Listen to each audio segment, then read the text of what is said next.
नमस्ते। चलिए आज एक ऐसे विषय पर बात करते हैं जो देश के लाखों परिवारों से सीधे तौर पर जुड़ा हुआ है, और वो है भारतीय डेयरी फार्मिंग का भविष्य। तो शुरुआत एक सीधे से सवाल से करते हैं। जरा सोचिए, दुनिया को सबसे ज्यादा दूध आखिर देता कौन सा देश है? और जवाब है भारत। जी हाँ, अपना देश। और ये कोई मामूली आंकड़ा नहीं है, बिल्कुल नहीं।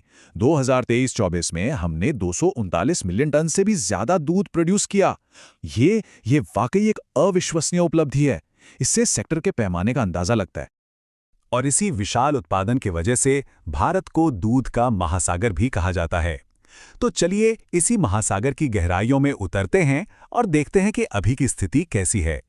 लेकिन देखिए, ये सेक्टर सिर्फ बड़े बड़े नंबरों का खेल नहीं है। इसके पीछे हैं 8 करोड़ से भी ज्यादा छोटे और मंझोले डेयरी किसान। मतलब ये सिर्फ एक काम धंधा नहीं है, ये तो लाखों परिवारों के लिए जीने का एक तरीका है। सही मायनों में हमारी ग्रामीण अर्थव्यवस्था की रीढ़ की हड्डी। और बात सिर्फ उत्पादन की नहीं, उपभोग की भी है। जैसा कि इस ग्राफ में साफ दिख रहा है, हम दूध का इस्तेमाल भी खूब कर रहे हैं। भारत में हर व्यक्ति के लिए रोजाना लगभग 470 ग्राम दूध उपलब्ध है, जो कि दुनिया के औसत से कहीं कहीं ज्यादा है। इससे पता चलता है कि दूध हमारी जिंदगी का कितना जरूरी हिस्सा बन चुका है। तो सवाल ये उठता है कि आखिर इस जबरदस्त विकास के पीछे का राज क्या है। असल में इसके पीछे मुख्य रूप से 3 मजबूत स्तंभ हैं, 3 पिलर्स जिन्होंने इस इंडस्ट्री को इतनी ऊंचाइयों तक पहुंचाया है। सबसे पहला और सबसे जरूरी कारण है आसमान छूती मांग। हमारे शहर बढ़ रहे हैं और उनके साथ साथ साफ सुथरे पाश्चुरीकृत दूध की मांग भी। लेकिन कहानी सिर्फ दूध पर खत्म नहीं होती। अब तो चीज, दही और दूसरे डेयरी प्रोडक्ट्स के लिए एक बिल्कुल नई भूख देखने को मिल रही है। और ये जो मांग है ना, ये सीधे सीधे बाजार के आकार में झलकती है। ये नंबर अपने आप में कहानी कहते हैं, एक ऐसे बाजार की कहानी जो रॉकेट की रफ्तार से आगे बढ़ने के लिए बिल्कुल तैयार है।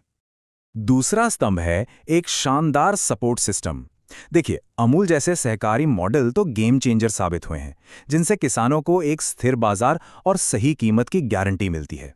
अब इसके साथ सरकारी पहलों को भी जोड़ दीजिए, जैसे पशुओं के लिए बेहतर चारा, कोल्ड स्टोरेज में निवेश और खासकर युवा उद्यमियों को बढ़ावा देना। तो बस सफलता का एक परफेक्ट फॉर्मूला तैयार हो जाता है।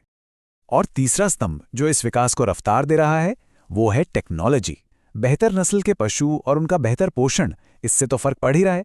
पर अब तो स्मार्ट फार्मिंग टेक भी आ गई है, जैसे IoT यानी इंटरनेट ऑफ थिंग्स। इससे किसानों को अपना काम पहले से कई ज्यादा स्मार्ट तरीके से मैनेज करने में मदद मिल रही है। तो टेक्नोलॉजी और बदलती मांग के इस दौर में बाजार में कुछ नए सितारे भी चमक रहे हैं। ये नए ट्रेंड्स डेयरी इंडस्ट्री का पूरा चेहरा ही बदल रहे हैं।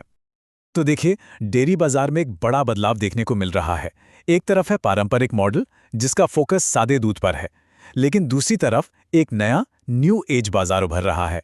ये चलता है योगर्ट, चीज और A2 दूध जैसे प्रोडक्ट से, और इसका टारगेट है सेहत को लेकर जागरूक युवा। और ये लोग खरीदारी भी बिल्कुल अलग तरीके से कर रहे हैं, ऑनलाइन और सीधे ब्रांड्स से। तो इसका मतलब क्या निकलता है? सीधा सा मतलब है कि ऑर्गेनिक और A2 दूध जैसे प्रीमियम प्रोडक्ट्स की लोकप्रियता तेजी से बढ़ रही है। और ये किसानों के लिए एक बहुत बहुत अच्छी खबर है, क्योंकि प्रीमियम प्रोडक्ट्स का सीधा मतलब है उनकी मेहनत की बेहतर कीमत। लेकिन हर सफलता की कहानी में कुछ न कुछ चुनौतियां तो होती ही हैं। तो चलिए अब राह की उन्हीं चुनौतियों पर भी एक नजर डालते हैं, जिन पर ध्यान देना बहुत जरूरी है। जैसा कि इस टेबल में साफ दिख रहा है, आगे का रास्ता आसान नहीं है। सबसे पहली चीज है पशुओं के चारे की कमी और उसकी बढ़ती कीमत, जो सीधे सीधे किसान के मुनाफे पर असर डालती है। फिर कोल्ड चेन की पहुंच। दूध को खराब होने से बचाने के लिए ये बहुत जरूरी है, लेकिन छोटे किसानों के लिए ये अब भी एक बड़ी समस्या है। और 2 चीजें जो लंबे समय के लिए जरूरी हैं, एक युवा पीढ़ी को फार्मिंग की तरफ आकर्षित करना, और 2 दूध की गुणवत्ता और बीमारियों पर नियंत्रण, ताकि लोगों का भरोसा बना रहे। तो इस पूरी तस्वीर को देखने के बाद विकास, अवसर और चुनौतियां, हम भारतीय डेयरी के भविष्य के बारे में क्या निष्कर्ष निकाल सकते हैं? तो भविष्य कैसा दिखता है? एक लाइन में कहें तो काफी उज्जवल है। डेयरी फार्मिंग में एक स्थिर और मुनाफे वाले आय का स्रोत बनने की पूरी क्षमता है। टेक्नोलॉजी और सपोर्ट करने वाली नीतियां इसकी रफ्तार को और तेज करेंगी। और वैल्यू एडेड प्रोडक्ट्स की बढ़ती मांग और निर्यात की संभावना, ये सब मिलकर इसे एक बहुत ही आकर्षक अवसर बनाते हैं।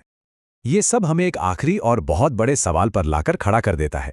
सवाल यह है कि क्या भारत की ये दूध की क्रांति सिर्फ हमारे देश तक ही सीमित रहेगी, या आने वाले समय में हम एक वैश्विक निर्यात शक्ति बनकर उभरेंगे? ये एक ऐसा सवाल है जिसका जवाब आने वाले सालों में हमारे खाद्य भविष्य को आकार देगा।